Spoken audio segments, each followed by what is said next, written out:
Olá, pessoal, sejam muito bem-vindos. No nosso guia de hoje, a gente vai mergulhar de cabeça numa parte da Lei de Responsabilidade Fiscal que é simplesmente crucial para qualquer concurso público. Os artigos 18 a 24. Eles falam sobre despesa com pessoal. E olha, pode ter certeza, entender isso aqui direitinho é o caminho para gabaritar muitas questões. Vamos lá. Bom, esse aqui é o nosso roteiro. A gente começa pelo básico. O que é de fato despesa com pessoal? Depois, partimos para os famosos limites de gasto.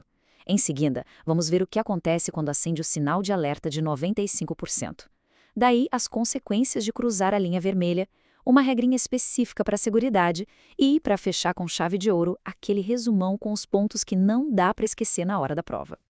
Ok, vamos começar pelo começo, né? Para poder aplicar qualquer limite, a primeira coisa é definir o que exatamente a lei considera como despesa com pessoal. É o que o artigo 18 faz. A definição da lei é bem ampla. Na prática, é a soma de tudo o que o governo gasta com gente. Não importa se a pessoa está na ativa, se já se aposentou, se é pensionista, e vale para todo mundo, civil, militar, político com mandato, membros de poder, todo mundo mesmo. E quando a gente diz tudo, é tudo mesmo. Entra salário, gratificação, hora extra, aposentadoria, encargos sociais, enfim, a lista é grande. Mas atenção! Tem um ponto aqui que é a pegadinha clássica de concurso. Contratos de terceirização para substituir servidores também entram nessa conta. Fique de olho nisso, porque as bancas adoram esse detalhe. Certo? Agora que a gente já sabe o que entra na conta, vamos para a regra de ouro da LRF, os limites de gasto. Esses limites são percentuais calculados sobre a receita corrente líquida, a famosa RCL. Pensa na RCL como a grana que realmente sobra para o governo gastar depois de fazer as transferências obrigatórias. É em cima desse valor que tudo é calculado. E aqui estão os limites gerais, de forma bem visual. É simples. Para a União, o gasto com pessoal não pode passar de 50% da RCL. Já para estados e municípios, o teto é um pouco maior, 60%. Esses três números são a base de tudo. Tem que estar na ponta da língua. Mas não é só um limite geral. A lei é mais detalhista. Ela pega esse teto global e divide entre os poderes. Essa tabela do artigo 20 é o mapa da mina para questões mais complexas. Dá para ver que o executivo sempre fica com a maior fatia, claro, mas o legislativo, o judiciário e o Ministério Público também têm seus próprios limites bem definidos. Agora, muita, mas muita atenção aqui. Se tem uma coisa que o examinador gosta, é de exceção. A lei diz que alguns gastos não entram no cálculo do limite. Por exemplo, grana de indenização por demissão fica de fora. Outro ponto super importante. A parte da aposentadoria que é paga pela própria contribuição do segurado também não conta. Saber o que fica de fora é essencial para não cair em pegadinhas. Beleza. Agora a gente entra na zona de prevenção. A LRF é muito inteligente. Ela não espera o problema acontecer. Ela cria um sinal amarelo para avisar o gestor que a coisa está ficando perigosa. E esse sinal acende quando o gasto chega a 95% do teto. Esse é um número mágico, 95%. É o chamado limite prudencial.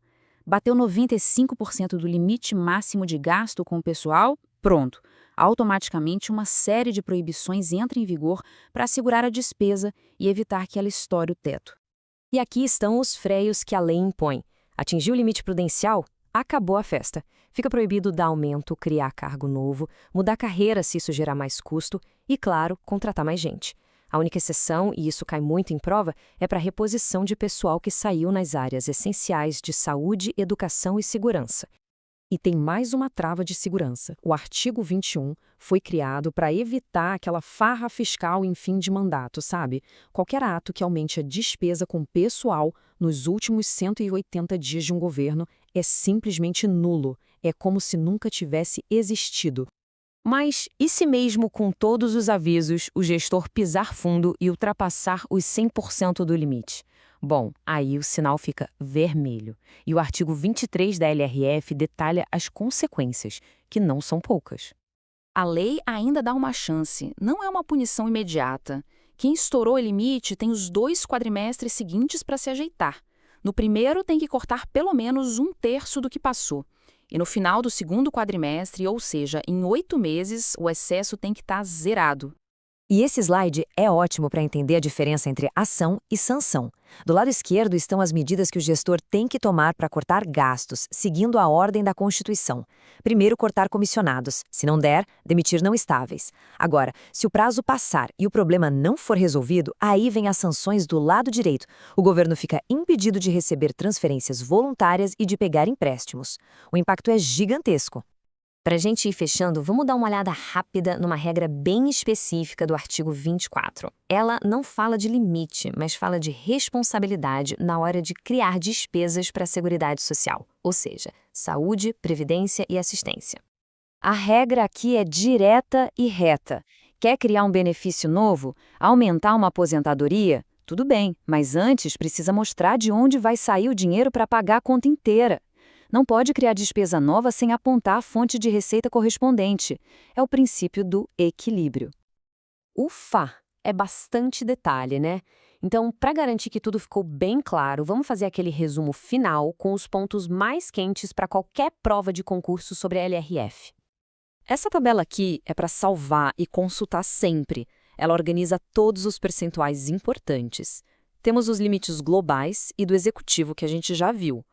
O limite prudencial, que é 95% do global, e o limite de alerta, que é 90% do teto e serve para acender a luzinha amarela lá no Tribunal de Contas. E para não errar de jeito nenhum na prova, lembre-se sempre da diferença. As proibições do sinal amarelo, nos 95%, são para evitar que o gasto cresça, são preventivas. Já as sanções do sinal vermelho, quando se estoura o limite, são punitivas. Elas vêm depois do erro e atrapalham a vida do governo, bloqueando recursos. No fim das contas, toda essa discussão sobre regras e limites nos leva a uma reflexão maior. Essa rigidez da LRF é um obstáculo para os governantes, ou, na verdade, é um mecanismo fundamental para proteger o equilíbrio das contas públicas e, por consequência, proteger toda a sociedade. Fica aí o pensamento. É isso, pessoal. Muito obrigado e até a próxima.